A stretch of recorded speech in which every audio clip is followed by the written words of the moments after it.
നമസ്കാരം. റാഫ്റ്റോ ക്രിക്കറ്റിലേക്ക് എവർക്കും സ്വാഗതം. നാഗ്പൂരിൽ നിന്ന് വലിയ പ്രതീക്ഷകളാണ് ഇപ്പോൾ നമുക്ക് ഉണ്ടായിക്കൊണ്ടിരിക്കുന്നത്. കേരളം ഒന്നാം ഇന്നിംഗ്സിൽ ലീഡിനായിട്ട് പൊരുതുകയാണ്. രഞ്ജി ട്രോഫി ഫൈനൽ മത്സരം പുരോഗമിക്കുന്നു. മൂന്നാം ദിവസത്തെ കളി ഇപ്പോൾ ചായക്ക് പിരിഞ്ഞിരിക്കുകയാണ്. ഈ ഘട്ടത്തിൽ കേരളം 6 വിക്കറ്റ് നഷ്ടത്തിൽ 298 റൺസിലാണ് എത്തി നിൽക്കുന്നത്. അതായത് 81 റൺസ് മാത്രം പുറകിലാണ് ഇപ്പോൾ ആദ്യ ഇന്നിംഗ്സിൽ. വിദർഭയേക്കാൾ 81 റൺസ് മാത്രമാണ് കേരളം ഇപ്പോൾ ട്രെയിൽ ചെയ്യുന്നത് എന്ന് പറഞ്ഞാൽ അടുത്ത സെഷനിൽ വേണമെങ്കിൽ കളിയിൽ നമുക്ക് ലീഡ് പിടിക്കാം.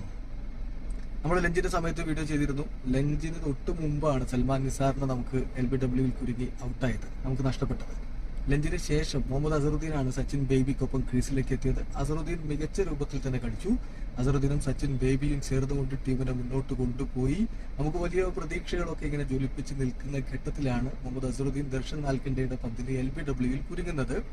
ന്യൂ ബോൾ എടുത്തു, അങ്ങനെ LBWയിൽ കുരുങ്ങി. അത് അമ്പയേഴ്സ് കോളാണ്. അവർ റിവ്യൂ കൊടുത്തു. അമ്പയേഴ്സ് കോളിലാണ് അദ്ദേഹം ഔട്ടായി പോകുന്നത്. എന്ത് പറയാനാണെന്നേ, ദൗർഭാഗ്യം. പിന്നെ ജലജ് സക്സേനയാണ് കൂട്ടിലെത്തിയത്. ജലജും മികച്ച രൂപത്തിൽ തന്നെ സച്ചിനൊപ്പം ഉറച്ചു നിൽക്കുന്നു.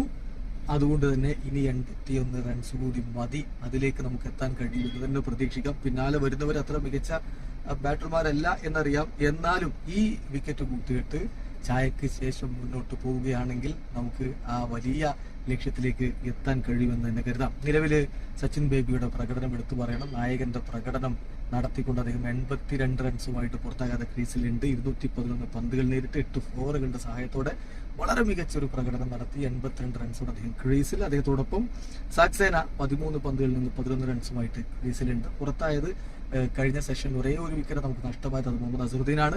അദ്ദേഹം 59 പന്തിൽ നേരിട്ട് 34 റൺസുമായിട്ടാണ് മടങ്ങിയത്. എന്തായാലും കേരളത്തിന് ഇനി 81 റൺസ് കൂടിയാണ് വിദർഭക്കൊപ്പം എത്താൻ വേണ്ടത്. 82 റൺസ് എടുത്താൽ നമുക്ക് 1 റൺസിന് ലീഡായി.